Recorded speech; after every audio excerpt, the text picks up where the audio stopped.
السلام علیکم ورحمۃ اللہ وبرکاتہ۔ وعلیکم السلام ورحمۃ اللہ وبرکاتہ۔ بسم اللہ الرحمن الرحیم، الحمد للہ رب العالمین، وصلی اللہ وسلم وبارک علی نبینا محمد وعلی آلہ وصحبہ اجمعین، اما بعد۔ اعوذ باللہ من الشیطان الرجیم۔ والسابقون الأولون من المهاجرين والأنصار والذين اتبعوهم بإحسان رضي الله عنهم ورضوا عنه وأعد لهم جنات تجري تحتها الأنهار خالدين فيها أبدا ذلك الفوز العظيم۔ محترم ناظرین، اسلامی مائیں بہنیں، آج کے اس آن لائن اجتماع میں میری تقریر کا عنوان ہے صحابہ اکرام کے حقوق۔ محترم ناظرین، صحابی اس کی جمع صحابہ ہے۔ صحابی کہتے ہیں اس خوش قسمت انسان کو جو نبی کریم صلی اللہ علیہ وسلم پر ایمان لائے اور آپ صلی اللہ علیہ وسلم سے ملاقات کیے اور ایمان کی حالت میں اس دنیا سے رخصت فرما گئے۔ یہ تعریف امام ابن حجر عسقلانی رحمہ اللہ نے الاصابہ فی تمییز الصحابہ میں ذکر کی ہے۔ تو صحابہ کرام وہ خوش نصیب لوگ ہیں جنہیں نبی کریم صلی اللہ علیہ وسلم کے ساتھ رہنے کا موقع ملا، آپ کی صحبت نصیب ہوئی، آپ کے زیر سایہ تربیت پائے، دین کے لیے، اسلام کے لیے اپنے جان کی، اپنے مال کی، اپنے خون کی قربانیاں دیں۔ ایسے عظیم صحابہ نہ نبی کریم صلی اللہ علیہ وسلم کے صحابہ سے پہلے پیدا ہوئے اور نہ قیامت تک آنے والے مسلمانوں میں پیدا ہوں گے۔ ایسے عظیم لوگوں کا ہم پر کیا حق ہے، یہی آج ہماری گفتگو کا موضوع ہے۔ محترم ناظرین، ابھی جیسے میں نے آپ لوگوں کے سامنے تقریر کے شروع میں جو آیت پڑھی ہے، والسابقون الاولون من المهاجرین والانصار والذین اتبعوهم باحسان رضی اللہ عنہم ورضوا عنہ، اللہ تعالیٰ نے سورہ توبہ کی اس آیت میں 3 قسم کے لوگوں کا ذکر فرمایا۔ سب سے پہلے وہ مہاجرین جو اسلام لانے میں بھی سبقت کر گئے، سب سے پہلے اسلام قبول کیے اور دین کی خاطر، ایمان کی خاطر مکہ سے مدینہ ہجرت کیے۔ پھر دوسرے وہ لوگ جو نبی کریم صلی اللہ علیہ وسلم کی، مہاجر صحابہ کی، اس دین اسلام کی ہر طرح سے مدد کیے اور انصار کہلائے۔ تیسری قسم کے وہ لوگ ہیں جو ان مہاجر اور انصار صحابہ کے نقش قدم پر چلے اور انہیں معیار حق جانتے ہوئے ہمیشہ انہی کو اپنے لیے اسوہ مانے۔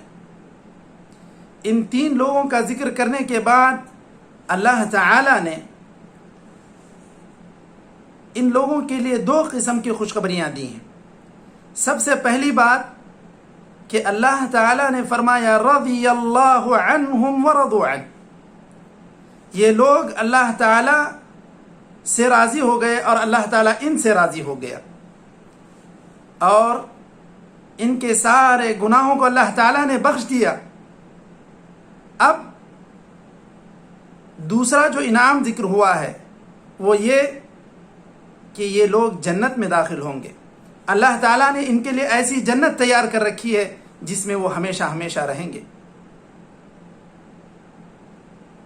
ان دو انعامات کے ذکر کرنے کے بعد اب کسی کے لیے یہ گنجائش نہیں کہ ہم صحابہ کرام کے مقام و مرتبے میں شک کریں یا ان کے تعلق سے ایسی باتیں کہیں جو ان کے لیے زیب نہیں دیتی۔ تو صحابہ کرام کے حقوق میں سب سے پہلا حق یہ ہے کہ ہم اس بات کا عقیدہ رکھیں کہ صحابہ کرام سب سے افضل ہیں۔ صحابہ کرام کے حقوق میں سب سے پہلا حق یہ ہے کہ ہم یہ عقیدہ رکھیں کہ صحابہ سب سے افضل ہیں، اور جس طرح نبی کریم صلی اللہ علیہ وسلم نے 10 احادیث میں صحابہ کرام کی فضیلت بیان کی، ان میں سے ایک حدیث میں آپ کے سامنے ذکر کر دیتا ہوں۔ حضرت ابو سعید خدری رضی اللہ عنہ سے روایت ہے، وہ فرماتے ہیں کہ اللہ کے رسول صلی اللہ علیہ وسلم نے فرمایا لا تصبوا اصحابی فإن أحدكم لو انفق مثل احد ذهبا ما بلغ مد احدهم ولا نصیفه۔ صحیح بخاری و مسلم کی حدیث ہے، آپ صلی اللہ علیہ وسلم نے فرمایا تم میرے صحابہ کو گالی مت دو، کیونکہ اگر تم لوگ احد پہاڑ کے برابر بھی سونا خرچ کرو گے تو تم صحابہ کے ایک مد کے برابر یا ان کے آدھے مد کے برابر بھی نہیں پہنچ سکتے۔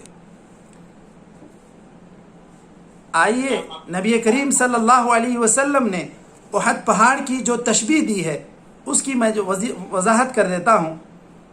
احد پہاڑ اپنی لمبائی اور اپنی چوڑائی کے اعتبار سے معروف ہے۔ احد پہاڑ کی لمبائی 7 کلومیٹر ہے۔ یہ پہاڑ 7 کلومیٹر لمبائی پر پھیلا ہوا ہے، اور اسی طرح اس کی چوڑائی 2 سے 3 کلومیٹر ہے۔ تو اگر بعد میں آنے والے لوگ اس احد پہاڑ کے برابر بھی سونا خرچ کر دیں جو 7 کلومیٹر لمبائی پر پھیلا ہوا ہے، تب بھی ان لاکھوں ٹن اور ہزاروں ٹن سونے کے خرچ کرنے کے باوجود بھی ان کا ثواب صحابہ کرام کی چند مٹھی جو یا کھجور کے صدقہ کرنے کے برابر بھی نہیں ہو سکتا۔ قیامت تک آنے والی نسلوں میں کوئی انسان اب ایسا نہیں ہوگا جو صحابہ کی برابری کر سکے۔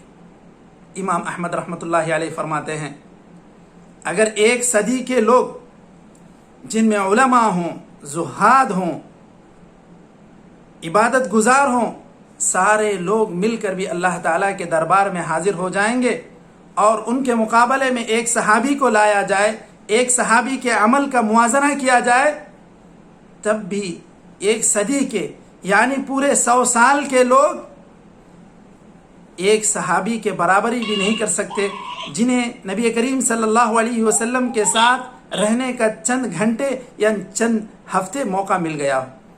تو صحابی کا شرف یہ اتنا بڑا شرف ہے کہ قیامت تک آنے والی نسلیں اس شرف کو نہیں پہنچ سکتی اور نہ اس مقام کے قریب پہنچ سکتی ہیں۔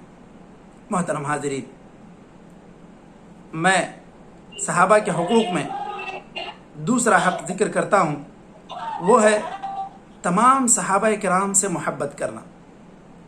نبی کریم صلی اللہ علیہ وسلم نے صحیح بخاری کے ایک حدیث میں فرمایا آیت الایمان حب الانصار وآیت النفاق بغض الانصار۔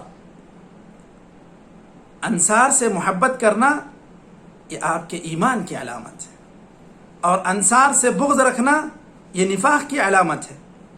امام مالک رحمۃ اللہ علیہ فرماتے ہیں کہ سلف صالحین اپنے بچوں میں حضرت ابو بکر اور حضرت عمر رضی اللہ عنہ کی محبت ایسے سکھایا کرتے تھے، اپنی اولاد کو حضرت ابو بکر اور حضرت عمر رضی اللہ عنہما کی محبت ایسے ہی سکھایا کرتے تھے جس طرح ایک قرآن کی سورت سکھاتے ہیں۔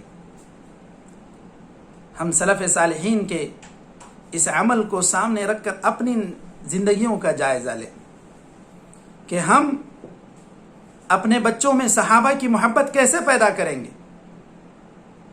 ہمیں چاہیے کہ ہم اپنے بچوں کو صحابہ کے قصے سنائیں۔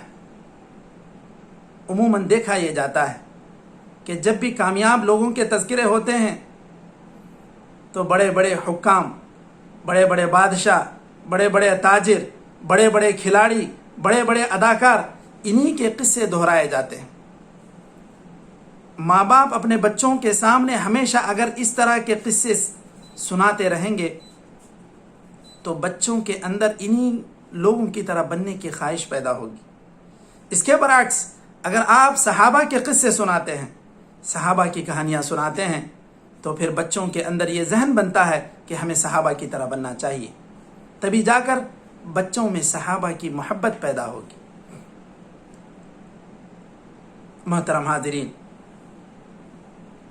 تیسرا حق، صحابہ سے جس طرح ہم محبت کرتے ہیں اسی طرح صحابہ سے بغض رکھنے والوں سے بغض کرنا، یہ بھی ایک حق ہے، کیونکہ نبی کریم صلی اللہ علیہ وسلم نے صحیح حدیث میں فرمایا اوثق عرى الایمان الحب فی اللہ والبغض فی اللہ۔ اللہ کے لیے محبت کرنا اور اللہ کے لیے کسی سے بغض رکھنا یہ ایمان کا سب سے مضبوط کڑا ہے۔ امام طحاوی جب اہل سنت والجماعت کا عقیدہ بیان کرتے ہیں تو وہاں لکھتے ہیں عقیدہ طحاویہ میں وَنُحِبُّ أَصْحَابَ رَسُولِ اللَّهِ وَلَا نُفَرِّطُ فِي حُبِّ أَحَدٍ مِّنْهُمْ وَلَا نَتَبَرَّأَ مِنْ أَحَدٍ مِّنْهُمْ وَنُبْغِضُ مَنْ يُبْغِضُهُمْ وَبِغَيْرِ الْخَيْرِ يَذْكُرُهُمْ فَحُبُّهُمْ دِينٌ وَإِيمَانٌ وَبُغْضُهُمْ كُفْرٌ وَنِفَاقٌ۔ امام طحاوی رحمۃ اللہ علیہ عقیدہ طحاویہ میں یہ بات لکھتے ہیں کہ ہم صحابہ کرام رضی اللہ عنہم اجمعین سے ایسی محبت کرتے ہیں کہ ہم نہ ان میں سے کسی کی محبت میں زیادتی کرتے ہیں اور نہ کسی کی محبت میں کمی کرتے ہیں۔ اسی طرح ہم ان لوگوں سے بھی بغض رکھتے ہیں جو صحابہ کرام سے بغض رکھتے ہیں، جو صحابہ کرام سے نفرت کرتے ہیں، یا صحابہ کرام سے نفرت کا دعویٰ تو نہیں کرتے لیکن جب صحابہ کرام کا تذکرہ کرتے ہیں تو ایسے الفاظ میں کرتے ہیں جو بھلا نہیں ہے، یا ایسے انداز میں تذکرہ کرتے ہیں جو بھلا انداز نہیں ہے، تو پھر ایسے لوگوں سے بھی ہم نفرت کرتے ہیں، کیونکہ صحابہ کا حق یہ ہے کہ ان کی عظمت کے قصے بیان کیے جائیں، ان کی عظمت کو بیان کیا جائے اور ان کے تعلق سے ایسی باتیں نہ کہی جائیں جو ان کی شان میں گستاخی تصور کی جاتی ہیں۔ اگر عقیدہ اہل سنت والجماعت کے اس نظریے کی روشنی میں اگر ہم آج کے حالات کا جائزہ لیتے ہیں تو ہمیں پتہ چلے گا کہ کچھ لوگ جو خود کو اہل سنت والجماعت میں کہتے ہیں یا خود کو اہل سنت والجماعت میں شمار کرتے ہیں، لیکن آئے دن صحابہ کرام کے تعلق سے، ان کی دیانت کے تعلق سے، ان کی امانت کے تعلق سے سوال اٹھاتے ہیں، ان کی شان میں گستاخی کرتے ہیں، تو ایسے لوگوں سے محتاط رہنے کی ضرورت ہے، ایسے لوگوں سے خود کو بچنے کی ضرورت ہے، اور سادہ لوح مسلمانوں کو ایسے لوگوں سے بچانے کی ضرورت ہے۔ ان کے افکار سے، ان کی تقریروں سے، ان کی تحریروں سے، ان کی کتابوں سے ہمیں دور رہنے کی ضرورت ہے اور لوگوں کو دور رکھنے کی ضرورت ہے، کیونکہ یہ لوگ اصل میں شیعہ کے افکار کو سنی لوگوں میں رواج دینا چاہتے ہیں، ہم سے صحابہ کی محبت کو یہ چھیننا چاہتے ہیں۔ اگر آپ کے دل سے صحابہ کی محبت یہ ہٹ جائے تو پھر آپ کے دل میں کیا رہ جائے گا؟ صحابہ کی محبت یہ ہمارا ایک عظیم سرمایہ ہے۔ اگر اس طرح لوگ خود کو سنی کہیں اور صحابہ کے خلاف آئے دن شوشے چھوڑتے رہیں، گستاخی کرتے رہیں، تو پھر ایسے لوگوں کی تقریریں سننا بھی غلط ہے، ایسے لوگوں کی مجلسوں میں جانا بھی غلط ہے، ایسے لوگوں کی کتابیں پڑھنا بھی غلط ہے، کیونکہ اس سے صحابہ کرام کو دور کرنے کا یہ انداز اپنایا جا رہا ہے۔ یہ سنی لوگوں میں شیعہ کے افکار کو رواج دینے کے لیے یہ طریقہ اپنایا جا رہا ہے۔ محترم ناظرین، اسی طرح صحابہ کے حقوق میں چوتھا حق، ان کے حق میں دعائے استغفار کرنا ہے، ان کے حق میں دعا اور استغفار کرنا ہے۔ اللہ تعالیٰ نے سورہ حشر میں ارشاد فرمایا والذین جاءوا من بعدهم يقولون ربنا اغفر لنا ولإخواننا الذين سبقونا بالإيمان ولا تجعل في قلوبنا غلا للذين آمنوا ربنا إنك رؤوف رحیم۔ اس آیت میں یہ بات بتلائی گئی ہے کہ مومن وہ لوگ ہیں جو اللہ تعالیٰ سے اپنے سے پہلے گزرے ہوئے لوگوں کے لیے مغفرت طلب کرتے ہیں، اللہ تعالیٰ سے ان کی مغفرت کے لیے دعائیں کرتے ہیں، اور یہی طریقہ ہمارا صحابہ کرام کے تعلق سے ہونا چاہیے کہ صحابہ کرام نے جو عظیم خدمات انجام دی ہیں اس کے نتیجے میں ہمیں ان کے حق میں دعائے مغفرت کرنا چاہیے۔ حضرت عائشہ رضی اللہ عنہا فرماتی ہیں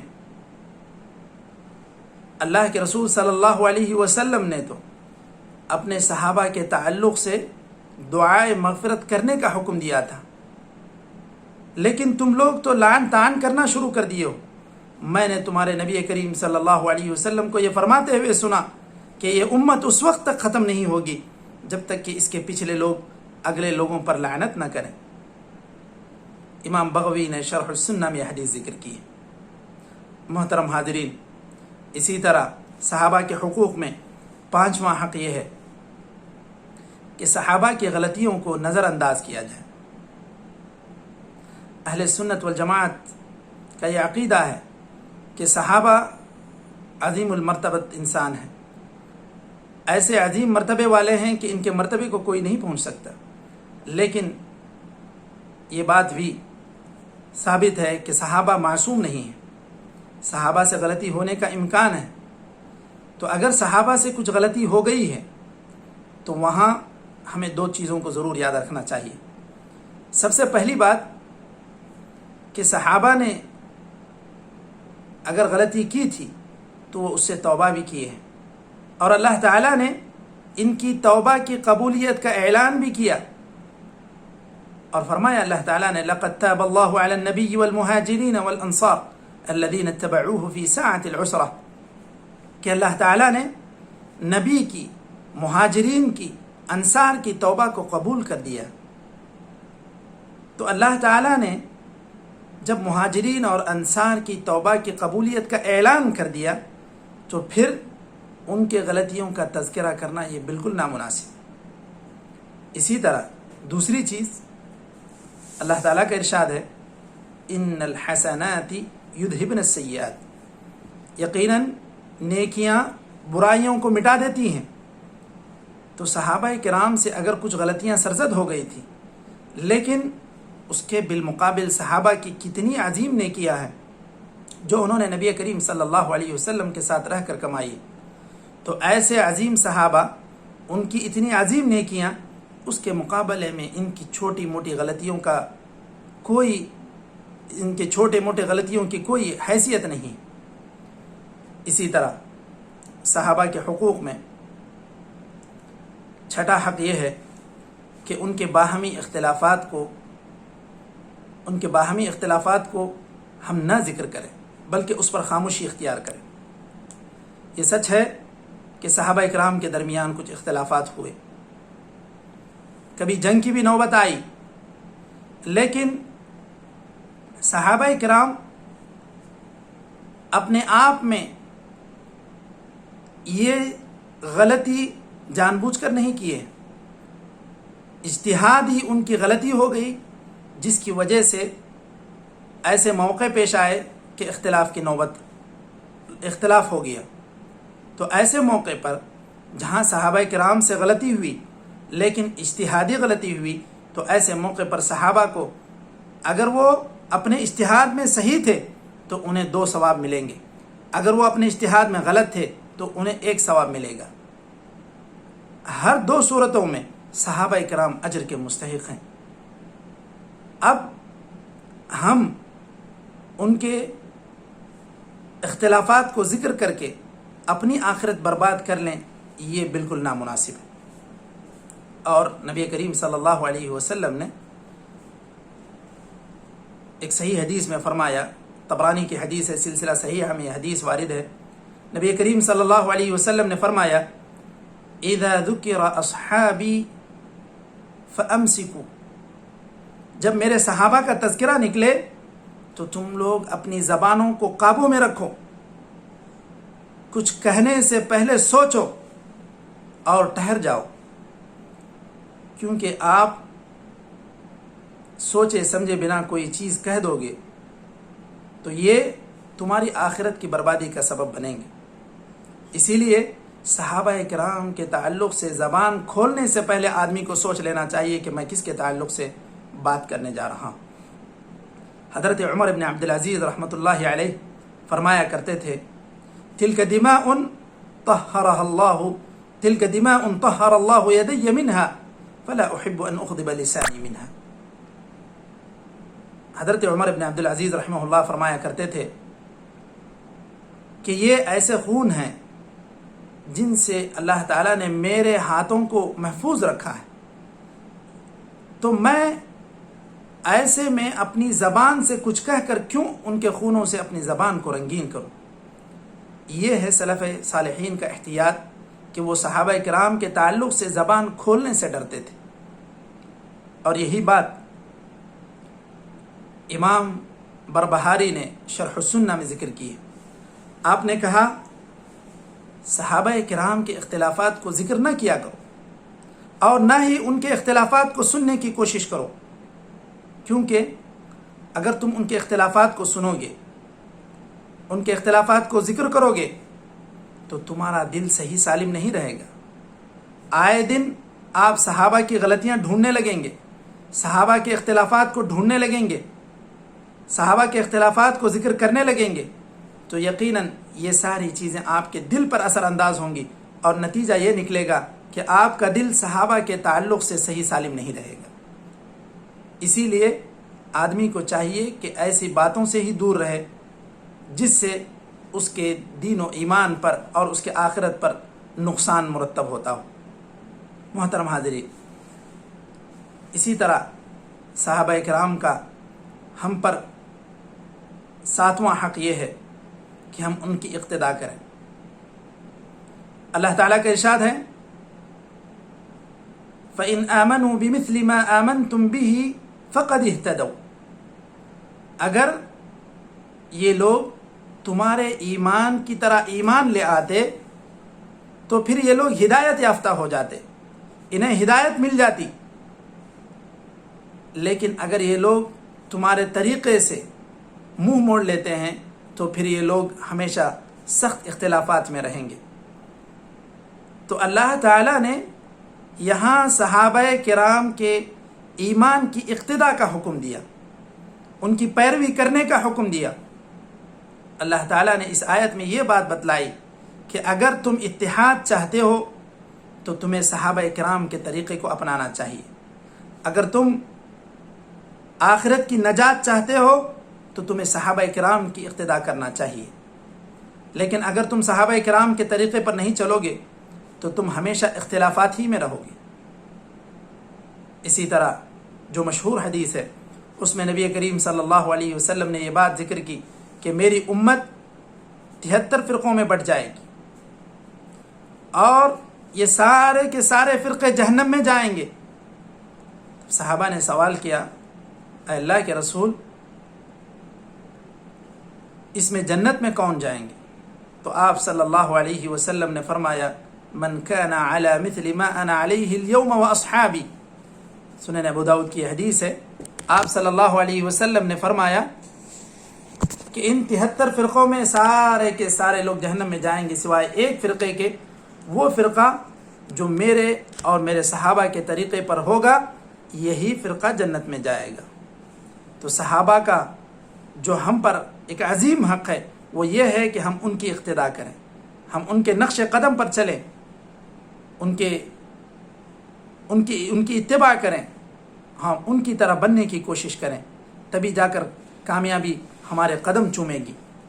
اور اگر ہم صحابہ کرام کے طریقے سے منہ موڑ لیں گے تو ہمیشہ اختلافات میں رہیں گے۔